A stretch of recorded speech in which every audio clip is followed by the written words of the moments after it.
All right, the Reds, it's post-match pint after a fucking draw with fucking Fulham. I've got Kev, Damian and Emilia with me, and we're going to have a bit of a chat about it.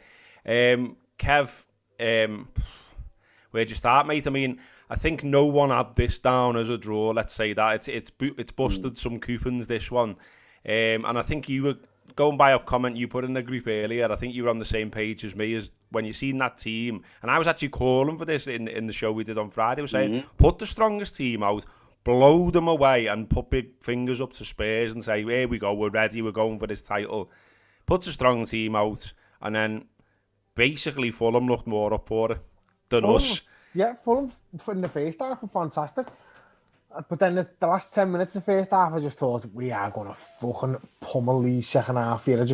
I thought they had the best of the first half and we were shit, making no bones about it. There's no other way of putting it. Sometimes you're shite in the game, that's fine, you know what I mean?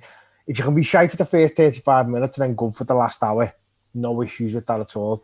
Unfortunately, it didn't turn out like that for us tonight. And I said before we started the show, it's so frustrating for every substitution we've made today to make us worse after in a fucking waste of time tie in the week there against Midtjylland, where every substitution made us stronger. And the only substitutions we wanted making didn't get made. And it's the players we've missed tonight. It's sacrilege to criticise Klopp, and I understand that. But today, on pure fact alone, and just taking everything else out of it, taking all the emotion out of it, he's fucked up there, because it didn't matter what happened in the weekend, we still didn't win. And today it did matter, and we didn't win. So it happens. I'm by no means like an Evertonian fucking. If I was in one of the 2000, I wouldn't be booing, put it that way. But by the same token, I feel like we've dropped the ball a bit here.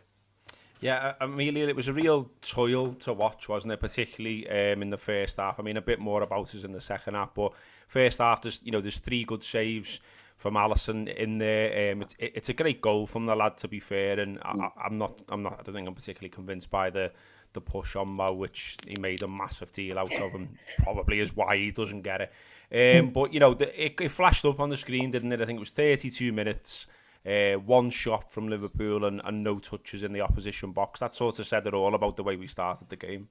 Yeah, I won't lie, when it did say that we had 1 shot in the first 30 minutes of it, I kind of had to ask Steve to remind me of when that was. Yeah. I couldn't tell you either. Even that felt a bit generous. It was mad. I think they said on the commentary, didn't they, that if you were just joining us now, you'd be shaking your screen because you'd think the possession and all the stats have been switched, because it's absolutely not the game that you expected that to be the case. As you said, you kind of thought that this would be one of the easy ones that would absolutely walk, and especially when you see the team, you kind of go, oh brilliant, we're kind of having a bit of a show of force here. We're going to go look at how brilliant Liverpool are, despite having played this many games in comparison to Fulham so far this season. It's players that you're reassured by seeing on the team sheet usually, and players that you kind of have been looking forward to having back. And obviously, like, it makes sense to take Trent off after a bit because he is just coming back from injury, but you look at that team and you feel confident, and it just didn't work out like that. And yeah, it's a real shame. Obviously it could have been worse, but fuck me, it could have been a lot better as well. Yeah, Damian, I thought it was obvious for fairly early on, first few minutes, first sort of passes of the ball almost, that Fulham had decided, right, we're going to be aggressive, we're going to press them, we're going to get into them, we're going to have a go. Perhaps Parker's done a big speech about the fans being in the ground and all that kind of stuff.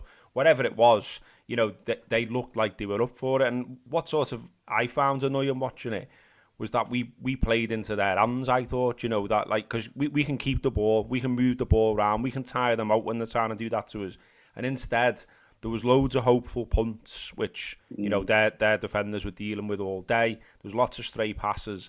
And I just wanted them to keep the ball. Just keep the ball, move them round, play the long game if you like. But they didn't do that, and Fulham were allowed to build up a head of steam, weren't they? Yeah, they were. I mean, first things first, you've got to give Fulham 10 out of 10. Yeah. Everyone's got them down as cannon fodder, relegation fodder. They've tweaked the system recently, and they deserved the point today, didn't they? If we'd have nicked it at the end, as delighted as we were, we would have had to admit that it would have been hard lines. We'd have got over it, but you know what I mean. So yeah, and then again, talking on Friday, it was like, it's not about Fulham's attitude, it's about ours. And if you look at sport, 100-meter runners don't always run their personal best. Do you know what I mean? You're never always at, and it's the schedule that Liverpool have got, I appreciate they're able to rotate some of the players, but the Champions League schedule in this compressed season is really going to take it out of you. And it's not good enough today. But Liverpool have picked a good weekend to have a bad weekend.